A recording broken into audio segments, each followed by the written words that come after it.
याया फरीद साहब, सर ये जो फैसला आया इसमें आपको कानूनी निकात से ज़्यादा क्या ये फील आई इसको पढ़ के, इसको देख के, कि इसमें जो सियासी मामलात हैं उसको ज़्यादा फोकियत दी गई है?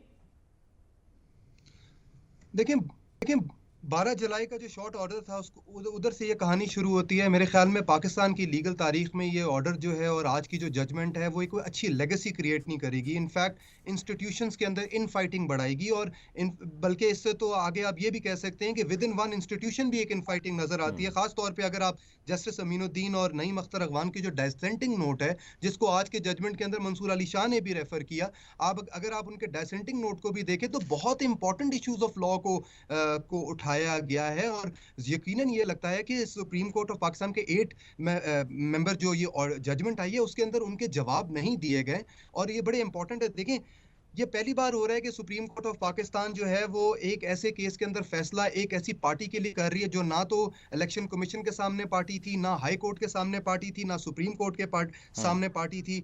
80 कैंडिडेट्स जो सुन्नी इत्तेहाद को ज्वाइन करते हैं, जो जो डिस्प्यूटेड भी नहीं थे, उनके हक में कोई फैसला आ जाता है लेकिन उनको सुना भी नहीं जाता। अटॉर्नी जनरल का जो कंसाइज स्टेटमेंट फाइल होता है वो कोई और बातें कर रहे हैं, सुप्रीम कोर्ट कोई और फैसला दे रहा है। एक सेल्फ क्रिएटेड रिलीफ आपको नजर आता है जो मांगा भी नहीं गया था, जो बहस भी नहीं किया गया, जिस पे गवर्नमेंट का स्टांस भी नहीं आया। और ये सारे के सारे जो इश्यूज हैं और लकूनाज हैं वो आपके डाइसेंटिंग नोट में मौजूद हैं, लेकिन आज की जो जजमेंट आई है वो उसको उसके ऊपर जवाब नहीं देती। देखिए 184(3) और 185 की जो जुरिस्डिक्शन है सुप्रीम कोर्ट ऑफ पाकिस्तान की, उन दोनों में बहुत फर्क है।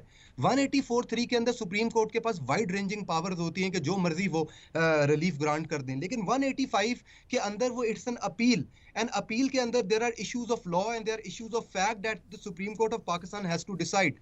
इन इस केस के अंदर जरूर ये लगा कि सुप्रीम कोर्ट ने beyond the scope of appeal, beyond the scope of issues जाकर एक फैसला दिया और उस फैसले के नताइज आप देख रहे हैं। साथ साथ अब इम्पोर्टेंट ये है कि हुकूमत का जो इसके ऊपर बयान है वो आ चुका हुआ है कि हुकूमत जो है वो कहती है कि इलेक्शन एक्ट की अमेंडमेंट कर दी गई पोस्ट सुप्रीम कोर्ट का फैसला, और अब उस अमेंडमेंट जो सेक्शन 66 और सेक्शन 104 में की गई है, अब उसके बाद सुप्रीम कोर्ट का जो ऑर्डर है वो इम्प्लीमेंटेबल नहीं है। अब इंपॉर्टेंट ये है कि supreme court of Pakistan in the past has held कि अगर तो कोई नया कानून आ जाता है तो कोई भी सुप्रीम कोर्ट का फैसला अगर पुराने कानून पे किया जाता है तो वो इम्प्लीमेंटेबल नहीं होता।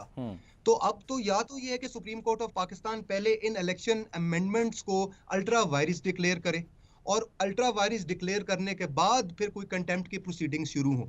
लेकिन इस पे सर इस मेरे ख्याल कंटेम्प्ट में की जो हम प्रोसीडिंग जो है वो शुरू तो हो, लेकिन ये मामला रुकेगा कहाँ पर जाके? क्योंकि अगर एक शख्स जो है वो नहीं अमल दरामद करता, ज़्यादा से ज़्यादा क्या होगा, कंटेम्प्ट लगी, हटा दिया, नया शख्स आता है, पता नहीं कब आएगा, वो नहीं करता, तो ये कब तक ये मामला जो है वो चलता रहेगा? देखिए, बिल्कुल जिस तरीके से दूसरे पैनलिस्ट कह रहे थे कि सुप्रीम कोर्ट ऑफ पाकिस्तान को प्रिकॉशन लेना चाहिए, कोई इस तरह की जजमेंट नहीं पास करनी चाहिए जो इम्प्लीमेंटेबल ही ना हो फ्यूचर में। और मुझे लगता है कि ये जो जजमेंट पास की है ये कॉन्ट्रोडिक्टरी जजमेंट्स हैं, इसके अंदर कॉन्ट्रोडिक्शन बहुत ज़्यादा हैं। और सुप्रीम कोर्ट के अपने जजेस के अंदर जो है वो के अंदर भी ये सवालात उठ रहे हैं कि हमने क्या एक ऐसी जजमेंट तो नहीं पास कर दी जो ना इम्प्लीमेंट की जा सकती और जिसके अंदर इंटरनल कॉन्ट्रोडिक्शंस इतनी ज़्यादा हों। आप समझ सकते हैं कि एक सुप्रीम कोर्ट ऑफ पाकिस्तान क्या कोई ऐसा फैसला कर सकता है जिससे मेरे राइट्स जो है वो इन्फ्रिंज हो रहे हो?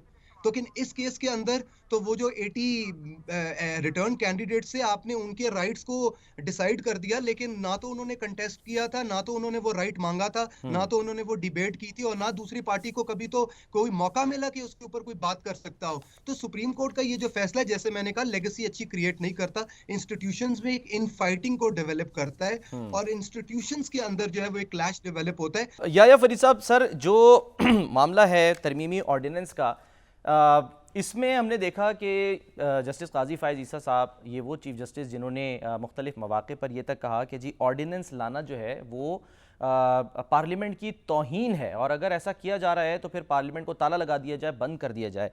लेकिन अब एक ऑर्डिनेंस आता है जिस ऑर्डिनेंस के तहत हम ये देख रहे हैं कि वो इख्तियार जो कि उन्होंने ख़ुद कह लें दे दिया था कमेटी को, वो इख्तियार अब उनको वापस मिल गया है। तो इस पर भी एक तरह से तनकीद की जा रही है कि जी एक काम आपने खुद जो है वो हवाले किया, अब उसको जो है दोबारा से वापस इख्तियार को अपने अपने पास रख लिया है, चाहे वो ज़ाहिर हुकूमत ने करवाया। देखिए ये प्रेरोगेटिव जो था वो हमेशा से तो सुप्रीम कोर्ट के chief justice of Pakistan, chief justice of the supreme court के पास ही था। बिल्कुल। और इस प्रेरोगेटिव को कोई चीफ जस्टिस ने डेलीगेट नहीं कर दिया था किसी को, बल्कि उसको स्ट्रीमलाइन किया था, हम्म। उसको रेगुलराइज किया था। बिकॉज इन द पास्ट हमने देखा ये था कि सुओ मोटो एक्शन जो थे वो बहुत पर्सन स्पेसिफिक हो गए थे, और वो बिल्कुल it was on the whims of one chief justice के वो जो मर्जी करता है। और उसमें हमने जुडिशियल एक्टिविज्म, पाकिस्तान की बदतरीन जुडिशियल एक्टिविज्म देखी। तो ये जो ऑर्डिनेंस जो पास किया गया इसके अंदर वो स्ट्रीमलाइन जो प्रोसेस था, सिर्फ उसके अंदर चीफ जस्टिस को एक अथॉरिटी दी गई है कि वो जो थर्ड जो मेंबर होगा कमेटी का, हम्म। वो जो है वो कोई अपॉइंट कर सके। तो मुझे नहीं लगता कि इसके अंदर जो ओरिजिनल इंटेंट थी चीफ जस्टिस काजी फायज ईसा की, कि किसी तरीके से एक चीफ जस्टिस ऑफ पाकिस्तान का सिर्फ ये फैसला ना हो, बल्कि एक दो सीनियर जजेस हो जाएं और एक सुप्रीम कोर्ट के जज हो जाए, ये उनका एक मुश्तरका फैसला हो। तो आई डोंट थिंक कि कोई पावर्स क्लिप या पावर्स को इन्हांस किया गया। ये एक पावर को स्ट्रीमलाइन करने का प्रोसेस है, और वो प्रोसेस हमेशा चलता रहेगा। और ना तो ये कोई आखिरी अमेंडमेंट है, ये भी आप देखेंगे कि फ्यूचर के अंदर जो है वो आप देखेंगे कि इस प्रोसीजर को और स्ट्रेंथन किया जाएगा, प्रोसीजर की एम्बिग्युइटीज को दूर किया जाएगा। देखिए लॉ इज एवॉल्विंग थिंग। कोई लॉ कोई पत्थर पे लिखी है तो नहीं कि लिख दी है तो बस अब इसी को फॉलो करना है। ये आपको एवॉल्व करते रहना चाहिए, और ये जब इवॉल्व करता है तो आपकी जुडिशियल सिस्टम, आपके लीगल सिस्टम में बेहतरी आती है। तो मुझे नहीं लगता कि इससे ना तो कोई इंडिपेंडेंस ऑफ जुडिशरी अफेक्ट हुई है, ना तो किसी जज के कोई पावर्स को क्लिप किया गया। स्ट्रीमलाइनिंग ऑफ पावर्स जरूर है। या सब आपको क्या लगता है, क्योंकि जो आम तासुर है वो तो यही है कि जब रिव्यू पिटिशन जो है वो होती है तो उसमें वही फैसला आता है जो कि एक दफ़ा अदालत ने पहले दे दिया होता है। नहीं सर, देखें जैसे हमारे पैनलिस्ट ने कहा कि इसके अंदर जो डिसेंटिंग नोट है जो दो सुप्रीम कोर्ट जजेस का, जिसके वो आज रेफर भी किया गया, जी जी। उसके अंदर जो इश्यूज उठाए गए हैं, जो क्वेश्चंस उठाए गए हैं, ये शुरू से गवर्नमेंट का भी स्टांस रहा है। ये जो रिव्यू पिटिशन पहले फाइल हुई उसमें भी था। तो और उसमें बड़े इंपॉर्टेंट क्वेश्चंस है। सबसे इंपॉर्टेंट ये कि देखें जो रिटर्निंग कैंडिडेट्स की नोटिफिकेशन को क्वॉश किया गया, वो 6 मई से किया गया, उसको फिर भी 2 महीनों के लिए अपहेल्ड किया गया। तो अगर तो ये इतना अनकॉन्स्टिट्यूशनल था, अगर ये अल्ट्रा वायरस था to the constitution from day one, तो इसको रेट्रोस्पेक्टिव इफेक्ट क्यों नहीं दिया गया फ्रॉम डे वन? इसको खत्म करके आपने प्राइम मिनिस्टर के इलेक्शन, सेनेट के इलेक्शंस, प्रेसिडेंट के इलेक्शंस को नल एंड वॉइड क्यों नहीं करार दिया? तो व्हाट वाज द रीजन कि आपने 2 महीनों की एक इसको इम्यूनिटी दे दी, और उसके बाद से आपने इसको क्वॉश करना शुरू किया? और ये भी पहलू जो है वो डिसेंटिंग नोट में आपको मिलेगा। तो देखें ये इंपॉर्टेंट क्वेश्चंस हैं, ये कोई जुरिस्डिक्शन के प्रॉब्लम्स नहीं है, ये कोई सर फैक्चुअल प्रॉब्लम्स डिसेंटिंग नहीं है, नोट तो ये अपनी जगह, लेकिन मसला कॉन्स्टिट्यूशनल यह है कि जो ज़ाहिर अक्सरियती फैसला है माना तो उसी को जाना है ना, तो फिर इस नोट की, इस इख्तलाफी नोट की क्या फिर अहमियत रह जाती है? देखिए इख्तलाफी नोट की अहमियत ये रह जाती है कि अगर तो ये सवालात के जवाब नहीं आते, तो ये जो जजमेंट है ये सिर्फ एक फ्यूचर में प्रॉब्लम्स क्रिएट करेंगी, चैलेंजेस क्रिएट करेगी, जो आज हमें नजर आ रहा है। और जहां पर हमारे मुल्क में इकोनॉमिक स्टेबिलिटी नहीं है, वहां पे पॉलिटिकल स्टेबिलिटी की जरूरत है। तो ये जो जजमेंट है ये इम्प्लीमेंटेबल नहीं है। This will only create confusion and chaos in the future. और ये सब देखिए, सुप्रीम कोर्ट ऑफ पाकिस्तान को ये जो डिसेंटिंग नोट में इश्यूज उठाए गए हैं इसको जवाब देना होगा।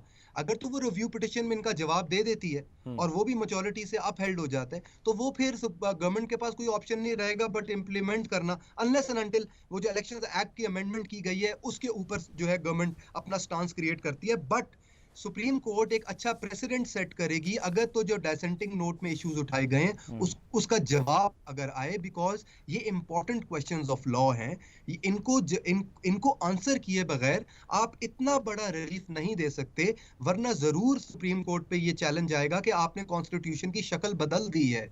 आप देखें हमेशा से हाई कोर्ट हो, वो इलेक्शन कमीशन हो, वो सुप्रीम कोर्ट हो, सिर्फ एक बुनियादी सवाल उठा था, वो ये था कि क्या सुन्नी इत्तेहाद काउंसिल जो इलेक्शन नहीं लड़ती, जो एक भी सीट नहीं जीतती, क्या उनको रिजर्व सीट्स मिल सकती हैं या नहीं? इसके ऊपर सुप्रीम कोर्ट ऑफ पाकिस्तान ने, with all respect, supreme court of Pakistan ने इसका तो जवाब दिए बगैर एक 70 सफ़े की जजमेंट दे दी, जिसमें उन्होंने 80 लोगों के लिए एक नया रिलीफ कायम कर दिया। एक लगता है यूं है जैसे एक नई पार्लियामेंट्री बॉडी बना दी, एक लेकिन नई याया साहब, पॉलिटिकल ये पार्टी जो आर्टिकल कर दी। 187 है यही तो इख्तियार देता है, यही तो मुकम्मल इख्तियार देता है कि अगर कहीं सुप्रीम कोर्ट बेहतर समझती है तो वो उसको डिटेल के साथ मुकम्मल तौर पे उसकी वजाहत भी कर सकती है। अब इसको 63A का मामला हो या फिर ये मखसूस नशस्तों वाला मामला हो, इसमें लोग कहते रहे कि हाँ जी ठीक है कि ये आर्टिकल को रीराइट करने की कोशिश है, लेकिन इख्तियार तो आइन का आर्टिकल 187 दे रहा है ना। देखिए 187 ये नहीं कहता कि रिलीफ आपने मांगा हो और रिलीफ अदालत मुझे दे दें, या मेरा एक इशू हो और वो मेरे नेबर को जो है वो रिलीफ ग्रांट कर दे। 187 सिर्फ ये कहता है कि अगर एंसिलरी इश्यूज हैं जो आप मेन डिस्प्यूट के साथ अटैच्ड हैं, तो सुप्रीम कोर्ट के पास इख्तियार है कि वो एक्सटेंड कर सकती है उस रिलीफ को। लेकिन यहाँ पर तो यूं लगा जैसे एक क्रिएट किया गया रिलीफ, एक ऐसा रिलीफ क्रिएट किया गया है जो कभी चैलेंज ही नहीं था। आप ये देखें कि पीटीआई के वकला से पूछा गया कि क्या आप कंटेस्ट करते हैं कि ये सुन्नी इत्तेहाद काउंसिल की सीटें हैं, जिसपे उनका मौकफ आया कि वो कंटेस्ट नहीं करते। तो अगर तो जो लोग जिनको रिलीफ मिला है वो रिलीफ वो मांग ही नहीं रहे थे और वो अदालत में कह रहे थे हमें ये रिलीफ नहीं चाहिए, और फिर भी एक रिलीफ दे दिया जाता है, तो ये 187 के जिम्रे में कैसे फॉल करता है? ठीक है, 187 की रीडिंग डिफरेंट है, ठीक है। 185 की रीडिंग डिफरेंट है, 184(3) की रीडिंग डिफरेंट है।